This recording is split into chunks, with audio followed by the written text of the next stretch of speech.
오늘 실로암의 기쁨이라는 제목으로 하나님의 말씀 나누겠습니다. 오늘도 하나님의 은혜와 평강이 함께하기를 주의 이름으로 축원드립니다. 아멘. 사람이 이제 사고가 나서 뭔가 장애를 입게 된다면 가장 두려운 장애가 무엇인가라고 물었을 때 대부분의 사람들은 시력이라고 얘기합니다. 시력. 그렇죠? 손과 발은 그래도 내가 인지할 수 있고 뭔가 할 수가 있는데 다 불편하지만 이 어둠이라는 것, 캄캄한 것은 상상조차 할 수 없다, 그런 고통을 얘기합니다.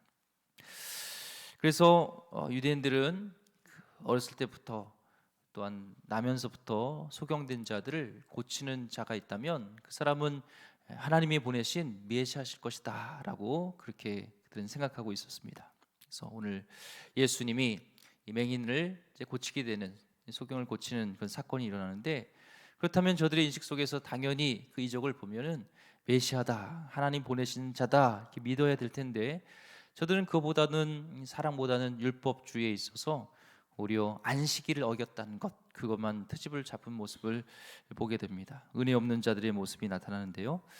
하여튼 이 실로암 사건은 주님이 일으키신 이적 중에 굉장히 중요한 사건이었습니다. 또 예수님을 드러내는 그런 사건이었죠. 2절 말씀 보니까 제자들이 물어 이르되 납비여, 이 사람이 맹인으로 난 것이 누구의 죄로 인함이니까? 자기니까 그의 부모니까?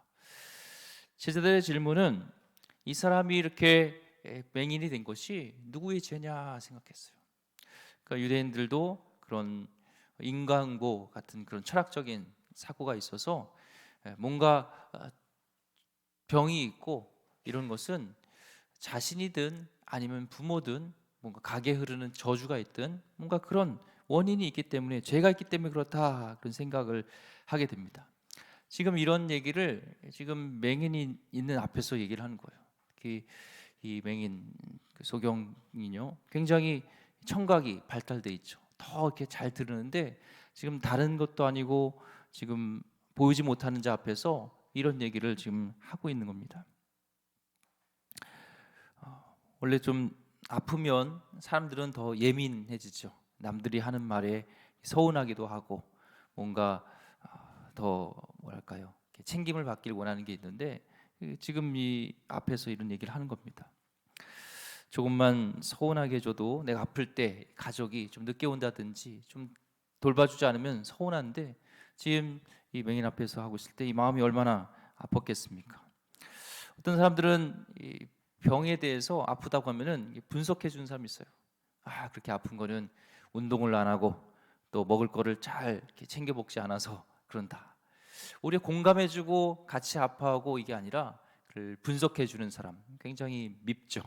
지금 이 맹인 앞에서 그를 공감해 주고 사랑해 주는 게 아니라 오히려 분석하면서 저들이 눈이 안 보이는 게 분명히 원인이 있는데 그것은 본인의 죄 아니면 부모님 죄야, 이거는 궁금해서 묻는 게 아니라 정말로 둘 중에 하나인데 라는 것을 확신 가지고 정죄하는 마음으로 예수님께 묻는 것이죠. 그래서 2절에 보니까 맹인으로 난 것이 누구의 죄로 인함이니까? 자기니까 그의 부모입니까? 하면서 반드시 뭔가 문제가 있다라는 것을 얘기하고 있습니다. 하나님은 저주하시는 분, 벼락을 내리는 분이라고 우리는 착각할 수가 있죠. 그런 분이 아닙니다. 하나님은 저주를 내리고 내가 뭔가 잘못하면 그것을 즉각하면서 막 죽이려고 하는 그런 분이 아니시죠. 그래서 예수님은 이렇게 대답합니다. 3절에 예수께서 대답하시되 이 사람이나 그 부모의 죄로 인한 것이 아니라 그에게서 하나님이 하시는 일을 나타내고자 하심이라. 이 메시지 성경을 보니까 너희 질문이 잘못되었다, 이런 식의 인과관계는 없다, 차라리 하나님이 이 소경을 통해 어떤 일을 하시는지 주목해 보아라, 이렇게 해석이 됐습니다. 그러니까 제자들이 그동안 제자들과 또 무수히 많은 사람들이 지나가면서 이 맹인에게 던졌던, 상처 줬던 말들, 아픈 것도 안 보이는 것도 지금 자기는 가슴 아픈 일인데 거기에 대해서 더 불난집에 부채질하는 것처럼, 불난집에 기름을 던진 거 뿌리는 것처럼 나의 죄나 부모의 죄다고 얘기하는 그 정죄감은 이루 말할 수 없는 고통이었죠. 그런데 예수님은 그게 아닙니다. 그렇게 얘기하지 않습니다. 하나님이 그를 통해서 하시고자 하는 일이 있다는 겁니다. 예수님은 하나님이 하시는 일을 나타내고자 합니다. 하나님은 우리 가운데 고통과 저주와 불행을 주려고 하는 것이 아니라 우리 삶 가운데 우리가 부족해도 연약해도 우리를 통해서 나타내고자 하는 하나님의 일이 있다는 것을 우리는 기억해야 하는 것이죠. 이런 가치관, 이런 생각, 이런 믿음을 갖는 것이 굉장히 중요합니다. 1820년에 6세 아이가 눈을 치료받다가 의사의 약물 치료에 잘못된 치료로 인해서 눈을 실명하게 됩니다. 굉장히 인생을 볼 때 그는 자기 운명을 저주하면서 이렇게 살아갈 수 있었지만 그 할머니가 하나님 말씀인 성경을 암송하게 되었어요. 말씀 속에서 뜻을 찾아가면서 처음에는 한 절을 암송하고 그 다음 한 장을 암송하고 나가서는 성경 전체를 암송하면서 그의 인생이 저주의 운명이 아닌 나를 향한 계획과 하나님의 사랑을 그 말씀 속에서 충분히 깨닫게 됩니다. 그 말씀을 묵상하는 속에서 많은 하나님의 그런 찬양시, 찬송을 부르면서 말씀을 묵상하면서 찬양시를 치게 되죠. 90세가 넘는 인생을 살면서 86세까지 9,000개가 넘는 찬송시를 작곡하게 됩니다. 아까 우리 여전도회가 특송했던 예수로 나의 구주 삼고 라든지 또한 나의 영원하신 기업, 나의 갈 길을 다 가도록 예수 인도하시니, 이런 수많은 찬송가를 작사했던 그가 바로 살아있는 기독교의 전설 페니 크로스비입니다. 여러분이 남들에게 없는 소경과 같은 힘든 아픔이 있습니까? 우리에게 그것은 저주가 아닙니다. 하나님이 하시고자 하는 일을 나타내고자 함이라는 것입니다. 하나님이 하시고자 하는 놀라운 계획이 있습니다. 우리 가운데 아이가 문제가 있습니까?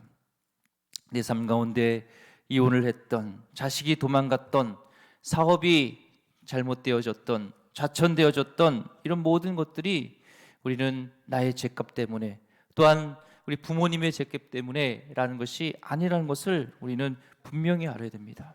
오늘 말씀처럼 하나님이 그를 통하여서 이루고자 하는 하나님의 놀라운 뜻이 있다는 거예요. 우리를 향한 계획, 우리를 향한 주님의 마음을 우리는 말씀을 통해서 우리는 깨달아야 됩니다. 사단이 주는 음성이 아니라 환경을 통해서 우리를 쓰러지게 하는 것이 그 음성을 들으면 안 돼요. 예레미야서 29장 10절 말씀, 나에게 준 말씀 우리 같이 읽도록 하겠습니다. 시작. 여호와의 말씀이니라. 너희를 향한 나의 생각을 내가 아냐니 평안이요 재앙이 아니니라. 너에게 미래와 희망을 주는 것이니라. 아멘. 우리 성도님 저주받지 않았습니다. 우리의 모든 저주를, 죄악을 예수님 십자가에서 다 담당하셨습니다. 우리를 통하여서 하고자 하는 하나님 놀라운 일들이 있음을 기억하시기 바랍니다. 이 상황은요, 사단은 자꾸 우리를 넘어뜨리려고 해요. 쓰러뜨리려고 해요. 어제도 잘 아는 목사님하고 같이 이렇게 식탁 교제를 나누며 점심을 같이 먹으면서 이런저런 이랬었던 얘기를 하는데, 굉장히 참고 힘든 일이 있었지만 마지막에 무너지게 되는 것이 막 갑자기 차가 퍼져서 수백만 원이 나가게 됐을 때 정말 마음에 참았던 것들이 무너졌던 것을 얘기하더라고요. 상황 속에서 사단은 우리를 넘어뜨리게 합니다. 경제적인 압박, 또한 관계 속에서 여러 가지 무너지게 하는 일들이 있지만 우리가 기억해야 할 것은 나를 향한 하나님의 계획은 평안이요 재앙이 아니라 너를 향한 미래의 희망을 주는 것을 믿으면서 오늘도 어떤 맹인 같은 그런 어려운 상황 속에 복잡할지라도 하나님이 나를 통해서 하시고자 하는 일이 있다는 것을 기억하시기 바랍니다. 다른 소경은요, 말씀으로 치료하셨어요.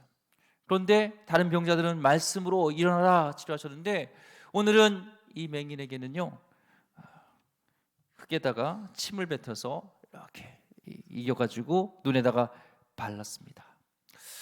어떤 분은 목사님 이거 민간요법이에요 이렇게 얘기하는데 아니죠. 그리고 예수님은 실로암 못에 가서 씻으라 얘기를 합니다. 실로암 못에 가라고 해요.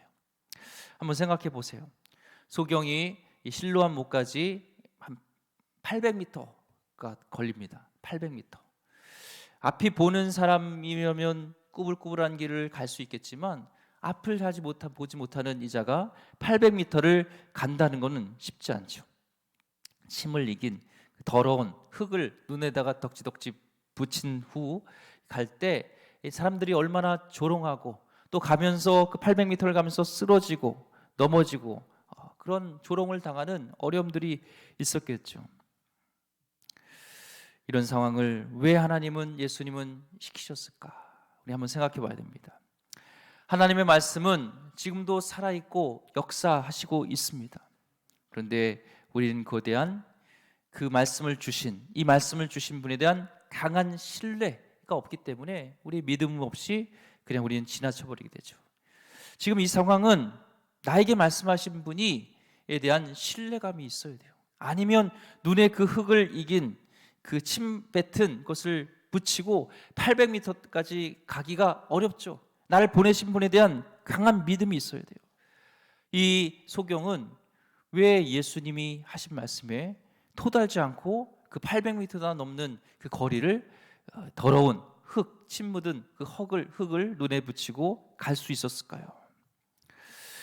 오늘 말씀에 의해서 해답이 있습니다. 평생 동안 소경은 자기를 향하여서 누구의 죄 때문에 그럽니까? 얘 때문에 그렇죠. 너 때문이야. 너가 죄 져서 그래. 너희 부모가 죄를 져서 그래. 이거를 지금 돌려서 얘기했지. 많은 사람들은 정죄하고 그를 그렇게 비난했어요. 그런데 예수님은 그러지 않았습니다. 하나님이 하시고자 하는 일이 있다. 평생 들어보지 못한, 평생 자기를 그렇게 사람으로 취급해주지 않았던 사람들. 그런데 예수님은 그를 인정해주고 품어주고 따뜻한 그 말 속에서 마음이 녹게 된 것이죠. 오늘도 우리 주님은 우리를 정죄하기보다 우리를 안아주시고 우리를 이해해 주시고 우리에게 찾아와시는 주님인 줄 믿습니다. 그 주님을 신뢰하시기 바랍니다. 사랑의 하나님을 믿으시기 바랍니다. 그리고 그분이 하는 말씀이 이성적으로는 이해가지 않을지라도 그분을 신뢰하며 그분이 말씀하신 거기 때문에, 나를 사랑하는 분이 말씀하신 거기 때문에 나는 순종할 수 있겠다라는 믿음으로 갈 때 놀라운 역사가 일어납니다. 800m 실로암 못에 가고 또 거기가 이 자연적으로 석회암을 암반을 깎아 만든 곳이기 때문에 내려가는데 또 어려워요.